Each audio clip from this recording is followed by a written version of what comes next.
Hello guys, कैसे हैं आप लोग। तो आज हम कवर करने वाले हैं बेसिक कंसेप्ट्स ऑफ अकाउंटेंसी का लेक्चर 1। इसमें हम लोग क्या क्या पढ़ेंगे। सबसे पहले हमें एक बैकग्राउंड नॉलेज चाहिए अकाउंटेंसी का और बिजनेस के बारे में। तो इस थ्योरी को पढ़ने की वजह इन थ्योरी को पढ़ने की वजह से हमारा ये नॉलेज क्लियर होगा और एक कंसेप्ट हमारा बिल्ड होगा। तो सबसे पहले हम लोग पढ़ेंगे मीनिंग ऑफ अकाउंटेंसी क्या है, ऑब्जेक्टिव्स ऑफ अकाउंटिंग क्या है, difference between accountancy and accounting, book keeping क्या है, अकाउंटिंग इन्फॉर्मेशन किसे कहते हैं, यूजर्स ऑफ अकाउंटिंग इन्फॉर्मेशन क्या है, कौन है यूजर्स ऑफ अकाउंटिंग इन्फॉर्मेशन कौन है, और qualitative characteristics of accounting information क्या है। तो सबसे पहले चलिए हम लोग सीखते हैं मीनिंग ऑफ अकाउंटिंग क्या है। सबसे पहले हम लोग एक एग्जाम्पल कंसिडर करेंगे कि एक एग्जाम्पल हम लोग कंसिडर करते हैं एक बिजनेस का। एक बिजनेस है। सबसे पहले तो हम लोग को ये पता होना चाहिए कि हम लोग बिजनेस क्यों करते हैं। हम लोग बिजनेस करते हैं, हमारा एक ही मकसद होता है, हमारा एक ही उद्देश्य होता है और एक ही मेन कारण होता है बिजनेस करने का। वो क्या है? प्रॉफिट अर्न करना हम लोग चाहते हैं। ये हमारा मेन ऑब्जेक्टिव होता है बिजनेस करने का। अब बिजनेस में हम लोग क्या करते हैं कि एग्जांपल हम लोग लेते हैं, ए लिमिटेड एक बिजनेस है, एक कंपनी है। तो वो बिजनेस में क्या होता है, वो प्रॉफिट कमाने के लिए क्या क्या करता है वो बिजनेस। सबसे पहले वो बिजनेस में परचेज होता है, वो चाइना से कंप्यूटर पार्ट्स, कंप्यूटर के जो डिफरेंट पार्ट्स हैं वो परचेस करते हैं। जैसे मॉनिटर हुआ, सीपीयू का पार्ट्स जो भी होता है, रैम रैम मदरबोर्ड, ये सब परचेस करते हैं और उस चाइना से परचेस करते हैं। और फिर इंडिया में उनका जहाँ पे फैक्ट्री है वहाँ पर वो लोग असेंबल करके इन पार्ट्स को मैन्युफैक्चर करते हैं कंप्यूटर।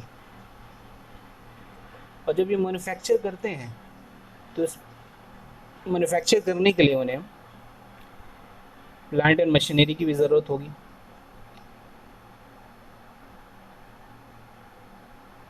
तो प्लांट एंड मशीनरी भी परचेस करेंगे। लेबर्स की भी ज़रूरत होगी, तो लेबर्स को भी परचेस करेंगे, यानी कि हायर करेंगे लेबर को। लेबर को तो परचेस नहीं कर सकते और उसके सर्विस के अगेंस्ट में वेजेस पे करेंगे। ऑफिस स्टाफ की ज़रूरत पड़ेगी, तो उनको भी हायर करेंगे और उनको सैलरी पे करेंगे। इसके बाद जितना भी प्रोडक्शन एक्सपेंसेस होगा वो उनको इनकर करना पड़ेगा। जैसे अगर उनका जगह भाड़े का है तो वो रेंट पे करेंगे। इसके अलावा इलेक्ट्रिसिटी चार्जेस पे करेंगे और भी सेलिंग एंड डिस्ट्रीब्यूशन ओवरहेड पे करेंगे। तो ये सब उन्हें पे करना पड़ेगा। तो ये सब काम करने के बाद वो एक कंप्यूटर बनाएंगे और फिर उस कंप्यूटर को बनाने के बाद उनको क्या करना पड़ेगा, वो सेल करेंगे। प्रॉफिट अर्न करने के लिए उसको सेल करेंगे। वो इंडिया में भी सेल कर सकते हैं और एक्सपोर्ट भी कर सकते हैं, यानी sale outside India. Sale outside India, ये मैं एक एग्जांपल आपको दे रहा हूँ सिर्फ एक बैकग्राउंड कंसेप्ट तैयार करने के लिए कि बिजनेस में होता क्या। तो देखिए, ये सारे काम बिजनेस में अंजाम दिए जाते हैं। अब हमें प्रॉफिट हमारा कितना हुआ ये सारा ऑपरेशन करने के बाद इसको हमें कैलकुलेट करना, तो हम कैसे करेंगे। इसके लिए सबसे पहले हमको क्या करना पड़ेगा कि जब तक ये सारा जो फाइनेंशियल ट्रांजेक्शन, ये जा रहा सारा जो लेन देन हुआ है, इसमें मनी भी, फाइनेंस भी इन्वॉल्व है, पैसा भी इन्वॉल्व है और प्रोडक्ट्स भी इन्वॉल्व है। तो इन सब को रिकॉर्ड करना पड़ेगा, हमें रिकॉर्डिंग करना पड़ेगा। ये जितना जो हम परचेस करते हैं इसे ट्रांजेक्शन्स कहते हैं, सेल्स जो करते हैं इसे हम ट्रांजेक्शन कहते हैं। क्योंकि परचेस के अगेंस्ट में हम पैसा पे कर रहे हैं सप्लायर को और सेल्स से हमें पैसा मिल रहा है कस्टमर से, और उन्हें प्रोडक्ट हम दे रहे हैं। इसी तरह हम प्लांट एंड मशीनरी परचेस करते हैं तो हम एसेट प्लांट एंड मशीनरी अपने फैक्ट्री में इंस्टॉल करते हैं और उसके अगेंस्ट में सप्लायर को पैसा देते हैं। लेबर जब हम सर्विस लेते हैं अपने एम्प्लॉय से तो उन्हें हम वेजेस पे करते हैं उस सर्विस के अगेंस्ट में। तो ये इन सब चीज़ों से बिजनेस का फाइनेंशियल पोजीशन चेंज हो रहा है। तो इन सब चीज़ों को ट्रांजैक्शंस कहते हैं। और कुछ इवेंट्स होते हैं जिनसे जो इंसिडेंट होते हैं और चेंजेस होते हैं बिजनेस के अंदर, मगर उनसे फाइनेंशियल पोजीशन चेंज नहीं होता है। तो ये दो मेन पार्ट होते हैं बिजनेस का, ट्रांजैक्शंस और इवेंट्स। इसको ही हम रिकॉर्ड करते हैं। सबसे पहला स्टेप है हमारा रिकॉर्ड करते हैं हम इसको। फिर उसके बाद रिकॉर्ड करने के बाद हमें क्लासीफाई करना पड़ेगा। क्लासीफाई क्या करना पड़ेगा कि क्लासीफाई में हम लोग क्या करते हैं, डिवाइड करते हैं कि परचेज से रिलेटेड जितने इन्फॉर्मेशन है उसको परचेज डी बुक में हम लोग लिखते हैं, सेल्स से रिलेटेड जितने इन्फॉर्मेशन है उसको सेल्स डे बुक में लिखते हैं, और एक्सपेंसेस से जितने रिलेटेड इन्फॉर्मेशन उसको एक्सपेंस का सेपरेट अकाउंट जो लेजर होता है उसमें लिखते हैं। तो ये क्लासीफाई दूसरे स्टेप में हम लोग करते हैं। फिर तीसरा समराइज करते हैं हम लोग। समराइज में क्या होता है कि पूरे महीने का जो परचेज है, पूरे महीने का जो परचेज है, जो सेल है और जो एक्सपेंसेस है, पूरे महीने का भी हो सकता है और ईयरली भी, इन सब का हम टोटल ऐड करके एक रिपोर्ट में उसको समरी के तौर पे रिप्रेजेंट करते हैं। तो ये तीसरे स्टेप में हम लोग समरी करते हैं। जब हम ये तीनों काम करते हैं तब हमें सारा डाटा जो इन्फॉर्मेशन अवेलेबल होता है जिससे हम अपना प्रॉफिट कैलकुलेट कर सकते हैं। वो क्या होता है, रेवेन्यू माइनस एक्सपेंसेस। रेवेन्यू में हमारा सेल का डिटेल्स आ गया, जिससे हमने इनकम कमाया, सेल्स के ज़रिए हमने इनकम कमाया। इसके अलावा कोई अदर सोर्सेज होगा तो उसको भी हम लोग ले लेंगे, और अदर सोर्सेज होगा उसको भी ले लेंगे। कुछ कमीशन हुआ, इंटरेस्ट हुआ, वो सब आ जाएगा रेवेन्यू में। और एक्सपेंसेस में हमारा सारे एक्सपेंसेस को जब हम ऐड कर देंगे, परचेज है और जितना wages, salary, rent, electricity, overhead expenses सारों को ऐड करेंगे, और उसके बाद हम जब रेवेन्यू माइनस एक्सपेंसेस करेंगे तो हमें प्रॉफिट या लॉस पता चल जाएगा। तो प्रॉफिट या लॉस को जानने के लिए हमें ये सारा पूरा काम करना पड़ेगा, रिकॉर्डिंग का, क्लासिफाइंग का, समराइजिंग का। ये एक पूरा सिस्टम है, ये प्रोसेस जो है ये एक पूरा सिस्टम है, और इसी सिस्टम को, ये पूरा सिस्टम को अकाउंटिंग कहते हैं, यानी हिसाब किताब। हिसाब किताब। तो इस एग्जाम्पल से हमें समझ में आएगा होगा कि किस तरीके से हम अपना बिजनेस का प्रॉफिट या लॉस कैलकुलेट कर सकते हैं। कि ये कोई आसान काम नहीं है कि फ़ौरन हो जाएगा, बल्कि इसके लिए प्रॉपर और कंप्लीट रिकॉर्ड हमें रखना पड़ेगा। फिर उसको क्लासीफाई करेंगे, उस इन्फॉर्मेशन को समराइज करेंगे, तब जाके हम प्रॉफिट या लॉस पर पहुँचेंगे। तो ये बहुत ही इंपॉर्टेंट कंसेप्ट है बिज़नेस का। तो इससे अब हमारा क्लियर हो गया कि अकाउंटिंग किसे कहते हैं। यही अकाउंटिंग में हम इसी को पढ़ेंगे। चलिए अब हम लोग अपना थ्योरी पोर्शंस पढ़ते हैं PDF से।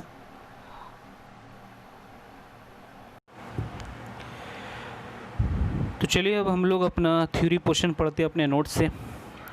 अगर आप लोग अपना ईमेल आईडी मुझे कमेंट बॉक्स में सेंड करेंगे तो मैं ये नोट्स आपको ईमेल कर दूंगा। तो सबसे पहले हम लोग पढ़ते हैं meaning of accounting. Accounting is the art of recording, classifying and summarizing in a significant manner and in terms of money, transactions and events which are in part at least of financial character and interpreting the results thereof. तो जैसा मैंने उस example में आपको बताया कि हम लोग रिकॉर्डिंग करते हैं ट्रांजेक्शन्स और इवेंट्स का, और उसके बाद क्लासीफाई करते हैं उस इन्फॉर्मेशन को अलग अलग हेड में, अलग अलग अकाउंट लेजर में। फिर उसको समराइज़ करके हम बैलेंस शीट और प्रॉफिट लॉस अकाउंट के रूप में उसको हम प्रेजेंट करते हैं एक सिग्निफिकेंट मैनर में। और ये सारा मनी रिलेटेड होता है, financial position of the business represent करता है। और इसके बाद ये रिपोर्ट जो हमें मिलता है, ये रिजल्ट जो मिलता है, इसको हम इंटरप्रेट करते हैं, मैनेजमेंट को देते हैं हम और बोर्ड ऑफ डायरेक्टर्स को। इसी तरह हम आउटसाइडर्स को, बैंकिंग कंपनीज़ को, इंश्योरेंस कंपनी को, और जो इंटरेस्टेड है हमारे कंपनी के शेयर्स में, उनको ये फॉरवर्ड करते हैं, या जो हमसे बिज़नेस करना चाहते हैं। तो मीनिंग ऑफ अकाउंटिंग इस डेफिनेशन से क्लियर है। एक और डेफिनेशन है अकाउंटिंग प्रिंसिपल बोर्ड का, उसको भी हम लोग पढ़ सकते हैं। Accounting is a service activity, its function is to provide quantitative information primarily financial in nature about economic entities that is intended to be useful in making economic decision, in making reasoned choices among alternative courses of action। तो इस definition में mainly ये बताएगा कि जो ये information हमें जो रिजल्ट्स मिलता है फाइनेंशियल ट्रांजेक्शन्स और इवेंट्स का, जो हमें समराइज्ड रिजल्ट्स मिलता है, वो हमें किस चीज़ में मदद करता है, वो हमें डिसीज़न लेने में मदद करता है कि इस बिज़नेस को हम आगे कंटिन्यू करें या नहीं करें, या इस बिज़नेस को हम वाइंड अप कर दें, या इस बिज़नेस में हम इन्वेस्ट कर सकते हैं या नहीं कर सकते हैं, प्रॉफिटेबल होगा या नहीं होगा। इस तरह बहुत सारे इंटरनल डिसीज़न भी लेने में हमें मदद करता है कि इस प्रोडक्ट को बनाने में क्या खर्चा है, ये खर्चा हमारा क्या मार्केट रेट से ज़्यादा खर्च कर रहे हैं हम दूसरे कंपनीज़ के मुकाबले में, इससे हम कंपेयर भी कर सकते हैं और हमें बहुत सारा फाइनेंशियल डिसीजन लेने में मदद करेगा। ये आगे एक और पॉइंट में आपको थ्योरी में क्लियर होगा आगे इस वीडियो में। अब हम पढ़ेंगे ऑब्जेक्टिव्स ऑफ अकाउंटिंग क्या है। सबसे पहला ऑब्जेक्टिव है अकाउंटिंग का, to keep a systematic record of financial transactions of business. जो फाइनेंशियल ट्रांजेक्शन्स है उसका एक सिस्टमेटिक रिकॉर्ड करना, मेंटेन करना, ये ऑब्जेक्टिव है, मकसद है अकाउंटिंग का। क्योंकि जब तक हम वो मेंटेन नहीं करेंगे तो हम पूरा अपना रिज़ल्ट तक, प्रॉफिट क्या हमारा और इस तक पहुंच नहीं सकते। और दूसरा ही ऑब्जेक्टिव वही है, देख लीजिए आप, टू एसर्टेन प्रॉफिट और लॉस ऑफ द बिजनेस। तीसरा ऑब्जेक्टिव है to ascertain the financial position of the business. Financial position of the business से का मतलब है कि अगर हम क्वार्टरली 3 महीने के बाद या साल के अंत में हम देखना चाहते हैं कि हमारा financial position of the business क्या है। फाइनेंशियल पोजीशन मतलब कि हमारा लाइबिलिटीज़ कितना ड्यू है मार्केट में, और हमें कितना कस्टमर से पैसा मिलने वाला है मार्केट से, जो हमारे कस्टमर्स डेटर्स हैं उनसे हमें कितना पैसा मिलने वाला है, हमारे पास क्या एसेट्स है कम अभी ईयर के एंड में बिज़नेस के पास, क्या कैश बैलेंस है, बैंक बैलेंस है, और क्या कैपिटल है आउटस्टैंडिंग टू द ओनर। ये financial position of the business है। ये अकाउंटिंग का मकसद है कि financial position of the business at the end of the year क्या है ये निकालना, और इसी तरह हम क्वार्टरली भी निकाल सकते हैं और हाफ ईयरली भी निकाल सकते हैं। और चौथा ऑब्जेक्टिव है टू फैसिलिटेट और हेल्प बिजनेस डिसीजन मेकिंग, कि ये हमें मदद करता है बिजनेस डिसीजन को लेने में। अब अकाउंटेंसी और अकाउंटिंग में डिफरेंस क्या है। मेनली अकाउंटेंसी जो है वो थ्योरी और प्रैक्टिकल पार्ट दोनों कवर करता है, और अकाउंटिंग जो है वो हमारे थ्योरी का एप्लीकेशन है। तो इन दो वर्ड में हमें कंफ्यूज नहीं होना है कि ये दोनों सिमिलर नहीं है, बल्कि इन दोनों में फ़र्क है टेक्निकली। अकाउंटिंग को हम अकाउंटेंसी को हम लोग ऑक्यूपेशन और प्रोफेशन बोल सकते हैं अकाउंटेंट का, और अकाउंटिंग जो है वो रिफ़र करता है सिस्टम ऑफ अकाउंटिंग पे। जो ये प्रोसेस है, पूरा तरीका जो है अकाउंटिंग करने का, इसको हम अकाउंटिंग कह सकते हैं। तो आइए पढ़ते हैं हम लोग। Accountancy is often used merely as a substitute for accounting, but it is technically incorrect. Accountancy is the activity of preparing the financial records and statements of organization, कि वो एक्टिविटी है फाइनेंशियल रिकॉर्ड और statement को बनाने का। और accounting क्या है? अकाउंटिंग में हम लोग क्या करते हैं, ये प्रोसेस है अकाउंटिंग रिकॉर्डिंग और एनालाइजिंग करने का फाइनेंशियल इन्फॉर्मेशन को। Accountancy is mainly the application of the theory, whereas accountancy covers the dual aspect of theory and practice। इस पॉइंट को हमें ध्यान में रखना है कि अकाउंटेंसी डुअल एस्पेक्ट को कवर करता है, थ्योरी एंड प्रैक्टिस को, और अकाउंटिंग जो mainly application of the theory है। चलिए आगे हम लोग पढ़ते हैं बुक कीपिंग क्या है। बुक कीपिंग जो है वो अकाउंटिंग का पार्ट है। रिकॉर्डिंग फेज जो अकाउंटिंग का है उसे बुक कीपिंग कह सकते हैं, और अकाउंटिंग उससे फर्दर और अकाउंटिंग में कुछ और स्टेप्स है, क्लासिफाइंग और समराइजिंग। जैसा मैंने आपको अकाउंटिंग डेफिनेशन में बताया था कि अकाउंटिंग में रिकॉर्डिंग भी होता है, क्लासिफाइंग भी होता है, समराइजिंग होता है, और उसके बाद interpreting the results thereof, presentation होता है उन रिजल्ट्स का टू द मैनेजमेंट और आउटसाइडर्स। तो जो रिकॉर्डिंग फेज़ है अकाउंटिंग का उसको ही बुक कीपिंग कहते हैं। Book keeping is the record making phase of accounting. ये मेन पॉइंट, इसे हमें ध्यान में रखना है। Accounting is based on a careful and efficient book keeping system. और accounting includes not only the maintenance of accounting records but also the preparation of the following two financial statements. जब हम journal में या day book में या account laser में जब हम रिकॉर्ड करते हैं तो ये बुक कीपिंग है, क्योंकि हम सिर्फ उस आइटम से रिलेटेड इन्फॉर्मेशन को वहाँ रिकॉर्ड कर रहे हैं, तो ये रिकॉर्डिंग फेज़ है। मगर जब हम उसे क्लासीफाई करते हैं और समराइज़ करके हम उसे trading and profit and loss account और बैलेंस शीट में रिप्रेजेंट करते हैं तो वो हमारा समराइजिंग फेज़ है। तो ये अकाउंटिंग का फर्दर स्टेप है, क्लासीफाइंग एंड समराइजिंग। अब चलिए हम लोग पढ़ते हैं अकाउंटिंग इन्फॉर्मेशन किसे कहते हैं। ये जो स्टेटमेंट्स है, balance sheet, profit and loss account और फंड फ्लो स्टेटमेंट और कैश फ्लो स्टेटमेंट, इन सब को अकाउंटिंग इन्फॉर्मेशन कहते हैं कि हमें बिजनेस से रिलेटेड क्वांटिटेटिव इन्फॉर्मेशन प्रोवाइड करता है। इससे हम पता लगा सकते हैं कि फाइनेंशियल पोजीशन क्या है बिज़नेस का और इवेल्यूएट कर सकते हैं कि बिज़नेस का अर्निंग कैपेसिटी कितना है। बैलेंस शीट क्या है? बैलेंस शीट में नॉर्मली ये at the end of the year बनता है और इसके लेफ्ट हैंड साइड में कैपिटल का डिटेल होता है और लाइबिलिटीज़, जो हमें माल हमने जो ख़रीदा परचेस किया उसके अगेंस्ट में क्रेडिटर्स को क्या पे करना है वो रहता है, बिल्स पेएबल रहता है। इसके अलावा कुछ एक्सपेंसेस का आउटस्टैंडिंग रहता है, उसका इन्फॉर्मेशन रहता है।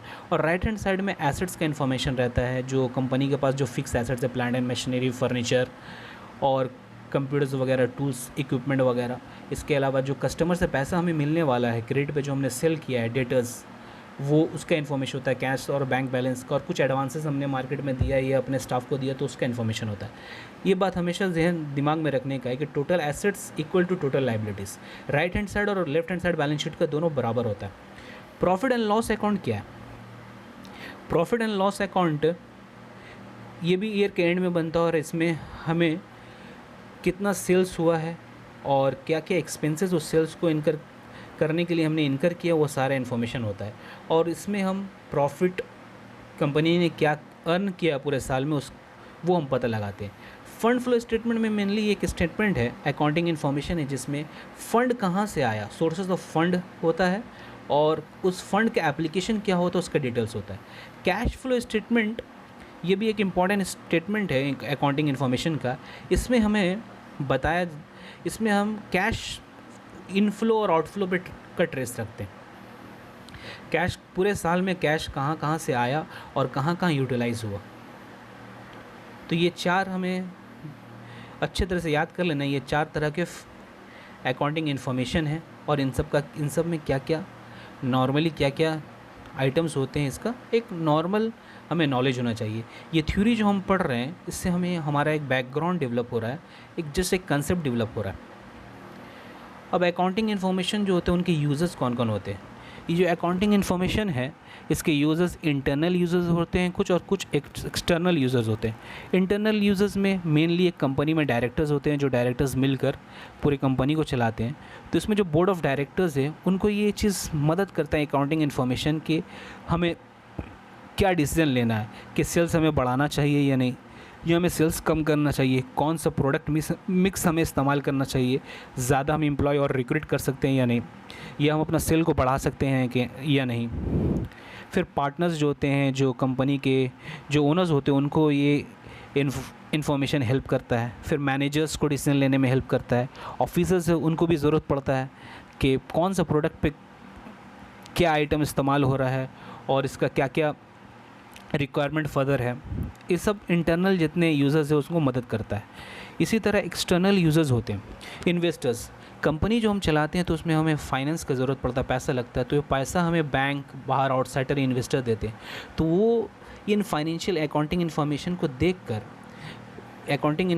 देखकर वो तय करते हैं कि उन्हें इन कंपनी में इन्वेस्ट करना है या नहीं, या इसमें लेंड मनी देना है या नहीं। सप्लायर्स है वो भी हमारा यूज़ करते हैं ये अकाउंटिंग इन्फॉर्मेशन कि इस कंपनी को अगर हम माल सेल करते हैं तो ये हमें पेमेंट देगा या नहीं। गवर्नमेंट एजेंसीज़ इस्तेमाल करते हैं कि उन टैक्स कैलकुलेट करने की, कितना टैक्स इससे लेना है, वो उसने सही टैक्स पेमेंट किया या नहीं, टैक्स की चोरी तो नहीं की। इसी तरह एम्प्लॉयज़ भी इस्तेमाल कर सकते हैं और कस्टमर्स भी इस्तेमाल करते हैं कि ये इनके साथ बिज़नेस करना चाहिए या नहीं। और नेक्स्ट पॉइंट है हमारा accounting information and decision making. इतना डिस्कशन के बाद तो हम लोग समझ ही चुके होंगे कि अकाउंटिंग इन्फॉर्मेशन मेनली हमें डिसीजन मेकिंग में हेल्प करता है। Accounting information is the backbone of every decision making process. ये बेसिस है जिसके ऊपर हम डिसीज़न लेंगे। कौन कौन सा डिसीज़न हम लोग ले सकते हैं अकाउंटिंग इन्फॉर्मेशन के बेसिस पे। What price should the enterprise set for its product, क्या प्राइस उसे सेट करना चाहिए अपने प्रोडक्ट को बिक्री करने के लिए। बैंक से उसे लोन लेना चाहिए या नहीं, या उसके पास जितना कैपिटल है उससे ही वो काम कर लेगा। अगर उसके पास जितना कैपिटल है उससे वो काम कर लेगा तो फर्दर उसको लोन लेने की ज़रूरत नहीं, इससे उसका इंटरेस्ट कॉस्ट बढ़ेगा, इंटरेस्ट उसे पे करना पड़ेगा बैंक को। क्या प्रोडक्ट इस्तेमाल करना चाहिए हमें प्रोड्यूस करने के लिए हमारा फिनिश गुड्स।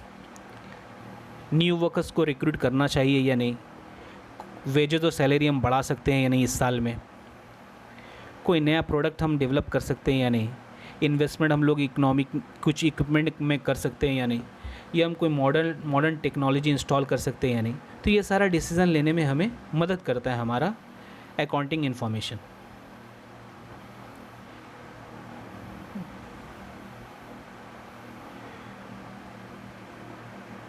उसके बाद हमारा पॉइंट है qualitative characteristics of accounting information, और ये हमारा आज के लेक्चर का लास्ट पॉइंट है। ये जो अकाउंटिंग इन्फॉर्मेशन है ये इसके अंदर कुछ क्वालिटेटिव कैरेक्टरिस्टिक्स होना ज़रूरी है। अगर ये क्वालिटेटिव कैरेक्टरिस्टिक्स नहीं होंगे तो ये इन्फॉर्मेशन यूज़लेस हो जाएगा, हमारे किसी काम का नहीं आएगा और इस पर हम भरोसा नहीं कर सकते। तो वो क्या क्या कैरेक्टरिस्टिक्स जो होना चाहिए, सबसे पहला है रिलायबिलिटी। ऐसा हो जिस पे हम भरोसा कर सकें, रिलायबल हो। रिलायबल कब होगा वो इन्फॉर्मेशन, जब वो एरर फ्री होगा और न्यूट्रल होगा। मेनली ये अकाउंटेंट हमारा फाइनेंशियल स्टेटमेंट जो है बनाते हैं अकाउंटिंग इन्फॉर्मेशन। तो अगर कंपनी चाहे तो वो अपने अकाउंटेंट को कुछ पैसा का लालच दे के उससे कुछ भी गड़बड़ करवा सकती है जिससे वो कंपनी का फाइनेंशियल पोजीशन अच्छा नज़र आए, या वो अपना प्रॉफिट बढ़ा सकती है जिससे जो इन्वेस्टर्स है वो धोखा खा सकते हैं कि ये भाई ये कंपनी साल में 30% प्रॉफिट कमा रही है, जो उन्होंने गलत डाटा दे के बनाया है उस फाइनेंशियल अकाउंटिंग इन्फॉर्मेशन को अपने अकाउंटेंट को इन्फ्लुएंस करके। तो ये ऐसा है जिस पे हम रिलायबल नहीं कर सकते, भरोसा नहीं कर सकते। तो इसीलिए सबसे पहला कैरेक्टरिस्टिक ज़रूरी है कि रिलायबल होना चाहिए। और रिलायबल कब होगा, जब वो एरर फ्री होगा, उसमें मिस्टेक्स नहीं होंगे और वो न्यूट्रल होगा। दूसरा रेलेवेंस होना चाहिए। सिर्फ रेलेवेंट इन्फॉर्मेशन जो इकोनॉमिक डिसीजन में हेल्प करे मैनेजमेंट का और आउटसाइडर्स का, वही इन्फॉर्मेशन हमें अकाउंटिंग इन्फॉर्मेशन में शो करना है। उस जो अननेसेसरी अनरिलेवेंट है उसे हमें शो नहीं करना है। तीसरा है अंडरस्टैंडेबिलिटी होना चाहिए। जो अकाउंटिंग इन्फॉर्मेशन हो वो लोगों के समझ में आए, ऐसा फॉर्मेट में हमें नहीं बनाना है जो लोगों को समझ ही में ना आए। तो इससे क्या होगा, एक कन्फ्यूजन क्रिएट हो जाएगा और वो हमारा जो डिसीजन मेकिंग है उसमें मदद नहीं करेगा। चौथा है कंपैरेबिलिटी होना चाहिए। कंपैरेबिलिटी से कि हम उसे कंपेयर कर सकें कि जो अकाउंटिंग इन्फॉर्मेशन हम लोग बनाते हैं वो हर साल जो हमने अकाउंटिंग स्टैंडर्ड्स फॉलो किए, जो प्रिंसिपल्स फॉलो किए, उसी के बेसिस पे बनाएंगे तो हम कंपेयर कर सकते हैं हर साल के अकाउंटिंग इन्फॉर्मेशन को। जो हमने उसमें प्रोसीड्यूर फॉलो किया है, जिस मेथड पे हमने वो बनाया है, अगर हम हर साल उसी मेथड पे बनाएंगे तो हम क्या होगा वो कंपेयर कर सकते हैं। अगर हम हर साल मेथड नया चेंज करेंगे तो कंपेयर करना थोड़ा मुश्किल हो जाएगा। इसीलिए ये ज़रूरी है कि हमारा अकाउंटिंग इन्फॉर्मेशन जो है एवरी ईयर कंपेयर कर सकते हैं उसे। तो ये आज फर्स्ट लेक्चर का हमारा accounting in basic concepts of accountancy का फर्स्ट लेक्चर ख़त्म हो गया। आप इसको देखिए और इसको समझिए और अपना कंसेप्ट को स्ट्रॉन्ग कीजिए। इसके बाद नेक्स्ट वीडियो में हम लोग और कुछ basic terms of accountancy discuss करेंगे।